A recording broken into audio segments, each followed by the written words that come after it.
আমার আহলিয়া, আমার সম্মান, আমার জান্নাতের সঙ্গী। সে কোনো ফ্যাশন মডেল না, সে কারো টাইম লাইনের পোস্ট না, সে কারো দৃষ্টি আকর্ষণের পাত্রী না।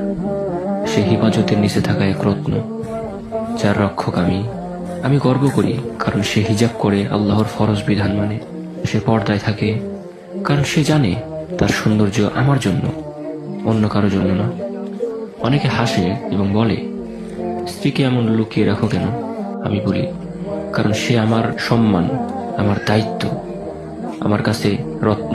আর রত্ন কখনো রাস্তায় ছুঁড়ে ফেলা যায় না। রাসূলুল্লাহ সাল্লাল্লাহু আলাইহি ওয়াসাল্লাম বলেন, তোমাদের প্রত্যেকে রক্ষক, আর প্রত্যেককে তার দায়িত্ব সম্পর্কে প্রশ্ন করা হবে। আমি সেই রক্ষক আর সে আমার রক্ষিতা। তাই হ্যাঁ, সে শুধুই আমার, আর তাকে শুধু আমিই দেখব, ইনশাআল্লাহ।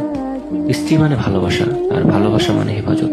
সে যদি আল্লাহর জন্য পর্দা করে, আমি কেন তাকে নিরাপত্তা দেব না?